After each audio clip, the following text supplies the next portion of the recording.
नीतीश कुमार के बेटे निशांत की कब होगी ताजपोशी? निशांत कुमार लड़ेंगे चुनाव या पिता की तरह करेंगे बैकडोर पॉलिटिक्स? आइए जानते हैं विस्तार से। बिहार के मुख्यमंत्री नीतीश कुमार के इकलौते बेटे निशांत कुमार एक बार फिर से सुर्खियों में हैं। बिहार विधानसभा चुनाव 2025 की नजदीकियों के बीच निशांत की राजनीतिक एंट्री को लेकर सियासी गलियारों में चर्चाएं तेज हो गई हैं।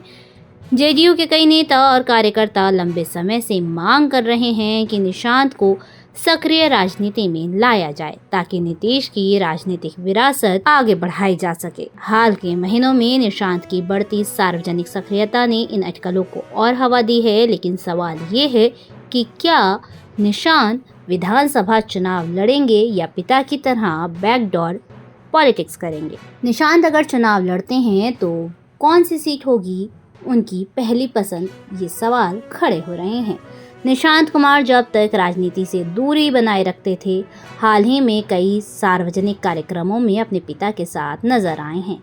जनवरी 2025 में स्वतंत्रता सेनानियों की मूर्ति अनावरण के एक कार्यक्रम में उन्होंने पहली बार राजनीतिक बयान दिया, जिसमें उन्होंने जनता से नीतीश कुमार और जेडीयू को वोट देने की अपील की।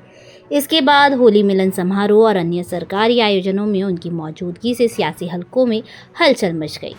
निशांत ने शिक्षा, स्वास्थ्य और रोजगार जैसे क्षेत्रों में नीतीश सरकार की उपलब्धियों का जिक्र करते हुए जनता से 2025 में फिर से नीतीश को मुख्यमंत्री बनाने की अपील की।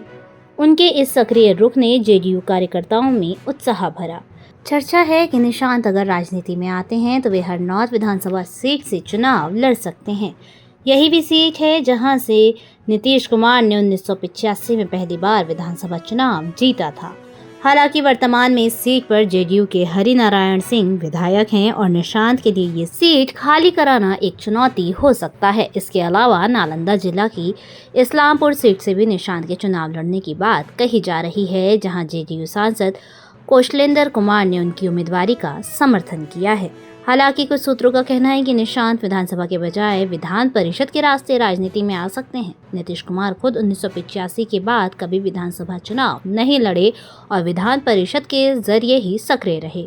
जेडीयू के सूत्रों के मुताबिक निशांत को विधान परिषद में नामांकित किया जा सकता है ताकि वे बिना चुनावी जोखिम के राजनीति में अनुभव हासिल करें। विपक्ष, खासकर राजद नेता तेजस्वी यादव ने भी निशांत के सभापति एंट्री पर तंज कसते हुए कहा कि उनकी मौजूदगी जेडीयू को लुप्त होने से बचा सकती है। दूसरी ओर जेडीयू नेताओं का कहना है कि निशांत का विनम्र और संस्कारी स्वभाव उन्हें जनता के बीच लोकप्रिय बना सकता है। हालांकि निशांत ने खुद अभी तक अपनी उम्मीदवारी पर कोई स्पष्ट बयान नहीं दिया है और अंतिम फैसला नीतीश कुमार पर निर्भर है। बिहार की सियासत में निशांत की एंट्री को लेकर उत्सुकता चरम पर है।